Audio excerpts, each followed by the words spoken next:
rise for infant industries in Nigeria as federal government looks inwards to addressing the economic and infrastructural needs of its citizens. Just as 2017 appropriation bill is one step forward to becoming a law as the two chambers of the National Assembly go in between the lines of the fiscal document. Welcome to the last edition of NTA News Panorama for this week. I am Lydia Bassi. It's always my pleasure to be your host on the news at this hour.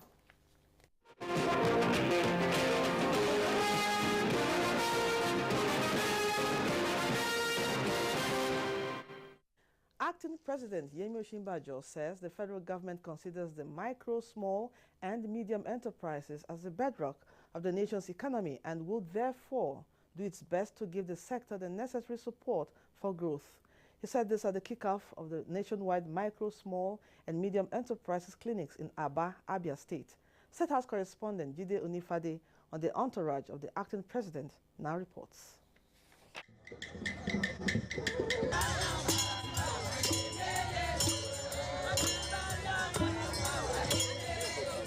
The acting president, who was giving a rousing welcome in Aba, told delegates to the clinics made up of SME operators that the Buhari administration, upon the recognition of the sector as critical to economic recovery, would pay utmost attention to manufacturers for continuously providing for the needs of the people. Acting President Osinbajo visits the stand of the relevant agencies, asking such questions as to what complaints they have received and what solutions preferred for the challenges. While appreciating the various made in Aba products on display at the golf field venue of the event, Acting President Osinbajo says it is a known fact that Aba remains an SME hub in the country to be proud of. We want to encourage all of those who are in manufacturing and industry that we want to be very hands-on on this. We want to go with you, whatever it takes to be able to get you to do your business well and to become major competitors worldwide. That's exactly what we intend to do. And that's why we're going round. We're making sure that we understand what the problems are so we're able to address all of those problems. The acting president further reiterates this at a luncheon by the state governor, Okezie Ekweazu. But we need to keep our focus. As with everything in Nigeria, we know how to start well. Our problem really is how to finish well. But I want to say that by the grace of God, we will do this well and we'll finish it well. On our part as government, we are going to do everything to see that we speak to these individuals and those that could not make it to this event today, one after another, and attend to their needs. That is why. Because when you have the quality inbuilt in your product, you will have the share of the market. We must be very happy, and we must thank the government of the Abia State government, and we must thank the office of the Vice President who thinking very deep in providing this platform for the macro businesses to shine. Umteke needs help, and the help is right here at his doorstep. From Aba to the Onifade. In another development, Acting President Professor Yemi Osinbajo says in reviving the nation's economy, all hands must be on deck in protecting the maritime domain as it still remains the economic hub. It was in Abuja at the public presentation of the harmonized standard operating procedures on arrest, detention, and prosecution of vessels and persons in Nigeria's maritime environment 2016. Piracy, crude oil theft, and attacks on oil and gas installations pose a high sense of insecurity in the nation's maritime domain with negative effect on economic activities as Nigeria is labeled a high-risk area for shipping.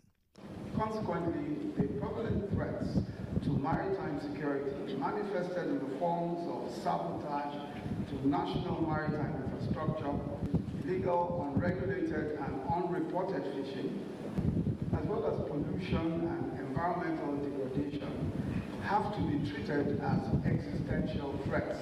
Described as a milestone in the nation's maritime law enforcement process, this document seeks to harmonize the roles of government agencies, the judiciary, military and the private sector on maritime operations as well as prosecution of criminals and defaulters. The effective enforcement of law and order is clearly the most challenging issue in governance in Nigeria today. This anticipatory initiative therefore clearly demonstrates that the maritime security community in Nigeria is committed to providing an enabling environment for legitimate maritime business to thrive in our maritime environment. The Nigerian Navy, in collaboration with other maritime law enforcement agencies, have arrested several vessels and persons involved in criminal activities within maritime environment. While some of the cases have been successfully prosecuted, the processes of enforcing the law in others have dragged on seemingly without conclusion. It might interest you to know that some of the arrested vessels have been in the custody of the Nigerian Navy for over 10 years. Nigeria is yet to have anti-piracy legislation, though efforts are at top gear to ensure the passage into law of the bill for an act to provide for the suppression of piracy and other unlawful acts at sea and other related offenses. Nigeria's maritime domain is a vast sea area stretching into the Gulf of Guinea, endowed with oil and marine resources. The bill for an act to authorize the issue from the Consolidated Revenue Fund of the Federation has been passed by the Senate after a 3-day debate. National Assembly correspondent Waziri Zayanu reports that at the end of the debate, the bill was referred to the Appropriation Committee for 3-week further legislative action. While some of the senators believe that accelerated passage of the procurement bill will help the 2017 budget a great deal, others are more concerned with duplication of allocation within the budget proposal, which they said should be thoroughly investigated. The 2016 appropriation bill, if that budget was fully implemented, we wouldn't have gone into recession. In all the contributions made, there have not been very serious efforts made towards talking about the population growth in this country. There are some things that are working which is not in the favor of the people of the northeastern part of this country when it comes to the distribution of fertilizer. Other senators want borrowing terms and conditions to be made clear, and sectors that have potentials of sustaining the country should be strengthened. That the budget contains elements that are very, very encouraging. This is the budget of the Federal Republic of Nigeria. Yes, we will criticize, but we will also highlight those aspects that are very encouraging. This budget is termed a budget of recovery, and yet it is smaller in size than last year's budget in real terms. I am very concerned about that. For example, in Ajakuta Steel, the provision of only 350 million was provided for capital expenditure in Ajakuta, and this is a sector that has the potential of revamping the economy of this nation. Meanwhile, the Senate President has announced slight reshufflement for the Senate standing committees. New committee chairman for SDG, Senator Aidoku. Chairman for Interior, Senator Sekibo. Chairman for INEC, Senator Ndume. Chairman for Defense, Senator Abukari. And Chairman for FEMA, Senator Magnus Abe. In the meantime, the Senate has adjourned plenary till 21st of February 2017. This is with a view to enabling MDAs to defend the budget at the Senate committee levels. From the National Assembly, Waziri Zayan, NTA News. And the House of Representatives has passed the 2017 appropriation bill at second reading and referred it to the House Committee on Appropriation and other subcommittees for further legislative input. The House also adjourned plenary to Tuesday, the 21st of February 2017, to enable members concentrate on the budget defense by ministries, departments, and agencies. National Assembly correspondent Ignatius Nkwo reports. Consideration of the 2017 budget proposal for the third day commenced with the Chairman House Committee on Agricultural Production and Services, Representative Mohammed Mongono from Borno State, stressing the need for full implementation of allocation to the agricultural sector. At least if we cannot meet the 10% Maputo declaration, we should at least get about 5%. And there is still for us to improve on the agricultural diversification so that we can be able to increase on our exports. Look at the issue of this diversification properly. We need to put check marks on how budget that has been appropriated to the Northeast is going to be implemented. Diversify our economy, create employment, and possibly take us out of recession. Deliberations on the state of the economy continued as members resolved to set up an ad hoc technical committee to monitor processes and policies of the federal government towards removing Nigeria from recession. This is sequel to a motion jointly moved by Representatives Emmanuel Oke-Jeff from Benue State and Shegun Adekola from Ekiti State. Concerned that as a result of the economic recession, commercial banks recently reviewed upwards the interest rate paid on credits, so that our people will continue and will not continue to suffer at the expense of our inaction. As soon as we resume, we can have a sectoral debate on recession. The vacancy in the board of the Niger Delta Development Commission was also addressed as the House urged the President to forward names of representatives of Abia, Imo and Ondo State to the Senate for confirmation. Moved by Representative Victor Akinjo from Ondo State, it also advised the federal government to direct security agencies to obey court orders, moved by Representative Sergio Sogun from Edo State. Especially as it relates to bail and production of accused persons in court.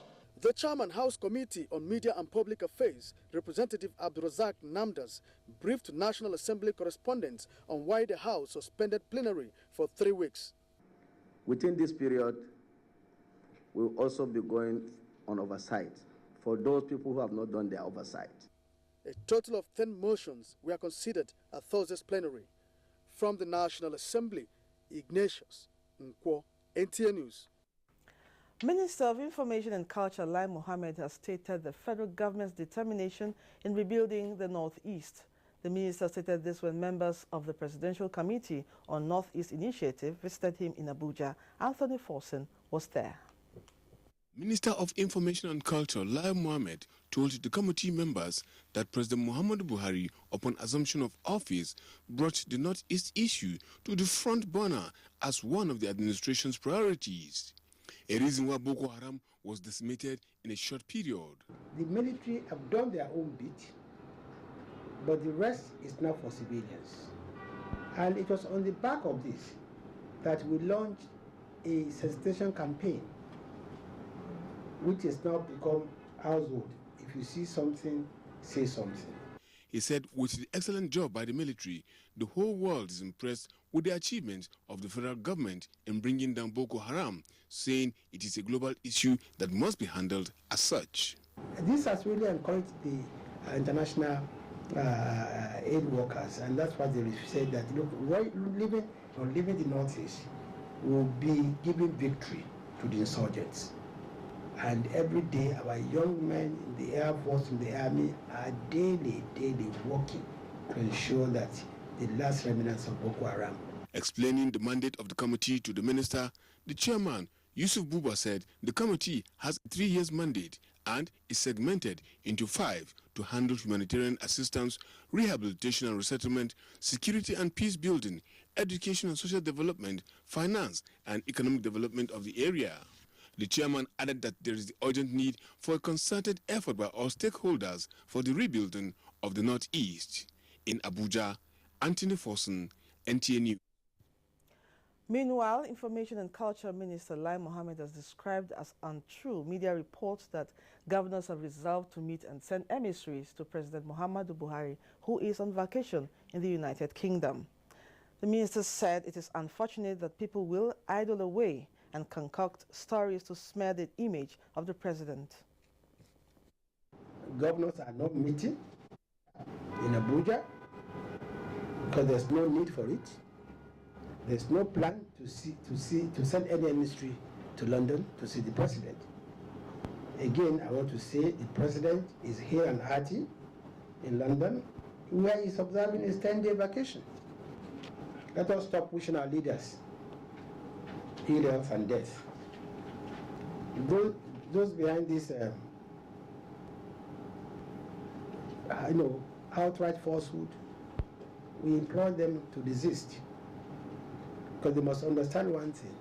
It is because Nigeria exists, that is why they can practice their professions. He appealed to Nigerians to ignore rumors about the president's health, as those behind the rumors are deliberately heating up the polity.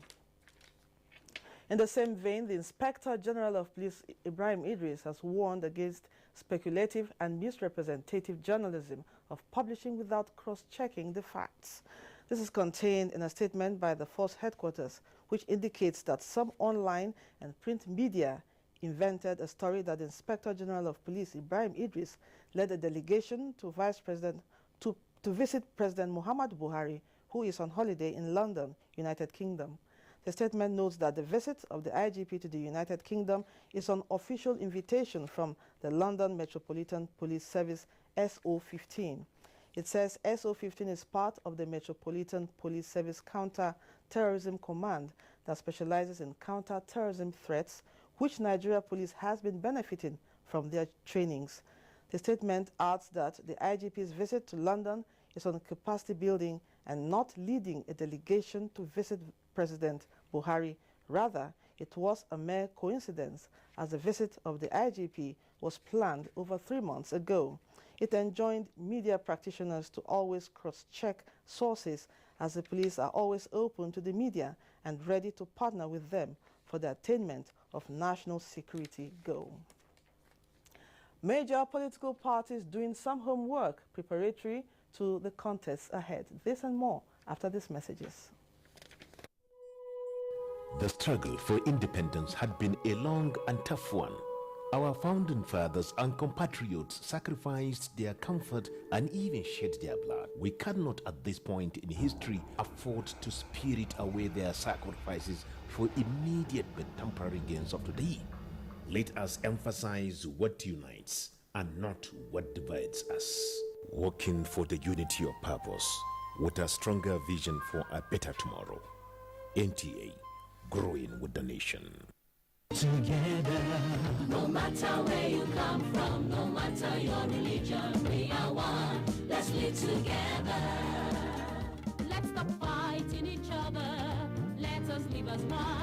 It doesn't matter where you come from, your tribe or religion, man, woman or child. It doesn't matter who you are. Put Nigeria first. No matter where you come from, no matter your religion, we are one. Let's live together. How can we develop when we're always in crisis? Families have become refugees in their country. No matter our differences, show some understanding. No matter where you come from, no matter your religion, we are one. Let's live together. Nigeria, the only country we can train with remarkable potentials to excel. Let us believe in ourselves and change our attitude for the sake of our country and generations unborn. Let us revive our cultural values, which are our essence as a nation. Let us renew the spirit of patriotism and hope in our dear country. Do not take or give bribe. Be punctual always. No more African time. We can't expect to be global citizens and operate on African time. Join the queue. Insist that people are attended to on a first-come basis, no matter who they are or where they come from. Nigeria, good people, great nation.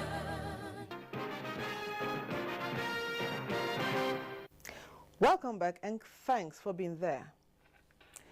Gambia's President Adama Barrow has returned to Banjul to assume power barely a week after his predecessor, Yahya Jammeh, left to go into exile. President Barrow's plane touched down at Banjul Airport, where jubilant crowds waited to welcome him. Mr. Barrow has been staying in neighboring Senegal after he won elections in December, and his inauguration was stalled when Mr. Jammeh, Gambia's president of 22 years, refused to step aside. The president is being accompanied by the UN envoy for West Africa, Mohamed Ibn Chambers. Supporters of Barrow adorned T-shirts with his pictures and party insignia. Correspondent Makut Simon Macham reports that Banjul is calm as the people receive their president with enthusiasm and expectations of positive turnaround. And back home, the All Progressives Congress has set up a 10-man committee to review its constitution. The committee, headed by the legal advisor to the party, has 1 month to conclude its assignment. Dele Atumbi reports. Inaugurating the 10-man Constitutional Review Committee, the chairman of the party, Chief John Odigio-Yegun, said the APC is a party founded on the rule of law, which presupposes it will continue to carry out its affairs in line with the law. Chief Odigio-Yegun urged members of the committee to take a critical look at the size and functions of the party's board of trustees. He stressed the need for the party's constitution to give premium to internal democracy as a way of giving members a sense of belonging. At the last meeting of the neck of the party, decisions were taken that necessitated a review of aspects of the constitution of the party. The party's legal advisor and the chairman of the committee, Dr. Muiz Banire, said all aspects of the constitution will be looked into to make the party better. We want to be able to bring out a constitution that will strengthen our institution, our organs of the party, rather than strengthening an individual. The constitutional review is a prelude to the party's non-elective convention coming up in April. In Abuja, Dele Atumbi, NTA News. The leadership of the People's Democratic Party has expressed confidence in the ability of the party to resolve its internal crisis and come out stronger. This was during the National Executive Committee and expanded caucus meeting of the party in Abuja. Political correspondent Abdullahi Garba Birnin Kudu was there. This is the 73rd National Executive Committee meeting, the second Abuja National Convention of the party. Leadership of the PDP took turn to review developments in the party, expressing confidence in the caretaker committee led by Ahmad Muhammad Makarfi, while commending party members for their steadfastness. They advised state chapters and other hierarchy of the party to continue to ginger up members as the crisis is being resolved. Don't say because the national question is to be settled, you cannot be active. We encourage state chapters to be meeting very, very often. I want to urge that under no circumstance, no temptation will make anybody to leave PDP presently. We cannot all be presidents of Nigeria, but in our quest to be anything in this party, we should put in levels of decorum. Put this party first. The meeting is to, among other issues, adopt report of the Strategy and Inter-Party Relations Committee set up by the PDP. In Abuja, Abdullahi Garba Kudu, NTA News.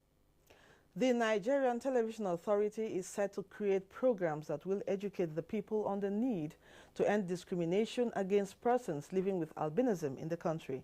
This came up during the launch of a campaign to end discrimination against the albinos in Abuja. Adebola Brooklyn Sunday reports. Records from the Albino Foundation indicates that Nigeria is one of the countries with the highest albino population in the world, estimated to be about 2 million, with children constituting about 40% of the population. And whose life am I going to have? Led by the founder of the foundation, Jack Epele, the group is an NTA to improve on the existing relationship towards tackling the challenges its members are facing with reference to discrimination and social exclusion. What everybody needs to know about albinism. The executive director, training and capacity building, Ibrahim Damisa, led the management team to receive the group on behalf of the Director General, Yakubu Ibn Mohammed, to launch the campaign. We can stop stigma. We can stop discrimination. And this can only be done also through public enlightenment programs and perhaps the production of jingles to support our efforts. Skin cancer and visual impairment. Number 3 is lack of education. 4 is poverty. But I believe that with the present administration and NTA as partners, we will surmount most of these challenges. The group is appealing to the federal government to create an official framework to provide social welfare services, education and health supports for persons living with albinism in Nigeria. Adebola, Brooklyn Sunday, NTA News. To address the issue of gas flaring and other environmental challenges, especially the exploitation of indigenous Nigerians by international companies, the issues of human rights violations and freedom must be addressed. This formed part of discussions at a validation meeting on Nigerian National Action Plan on Business and Human Rights. Murdana to Adam Said has that. The growing reach and impact of business enterprises have given rise to a debate about the roles and responsibilities of such actors with regard to human rights violations. This meeting is to assess the activities of multinational corporations and other businesses that adversely affect the livelihood and human rights in various ways. Businesses, including formal and informal businesses, that is whether multinational corporations or those who do street trading, whether hawkers, and all those who are in business, do business in a way and manner that does not violate the rights of Nigerians. Look at that document and see how can these three pillars to protect human rights, respect human rights by businesses, and also for there to be remedies and accountability for violations of human rights.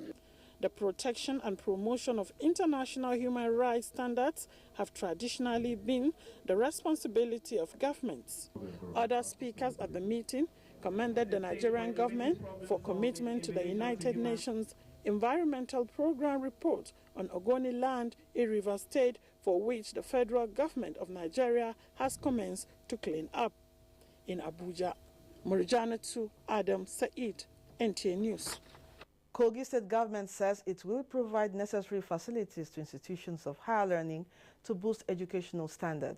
Governor Yahaya Bello gave the indications while inaugurating some projects at the College of Health Science and Technology, IDA.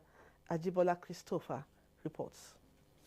Of Health, Science and Technology, IDA, was established in 1976 to train healthcare delivery personnel. Worried by the inadequate facilities in the college, the current management constructed 2 lecture halls and medical laboratory to provide a conducive teaching and learning environment for the institution. Inaugurating the facilities, Governor Yahaya Bello says his administration is poised to reposition the state's academic institutions in line with his new direction agenda. This institution will witness a greater development. We are going to give you all the helping hand, all the assistance, inshallah, to make sure that this institution is great. These projects are the projects of Your Excellency, because you gave us the enablement, the level playing ground to actualize the new direction dream of this present administration of Your Excellency. Provost of the college says the school is poised to do more in training future leaders.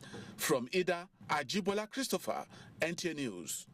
Sports update is next with Kene Emagbodi.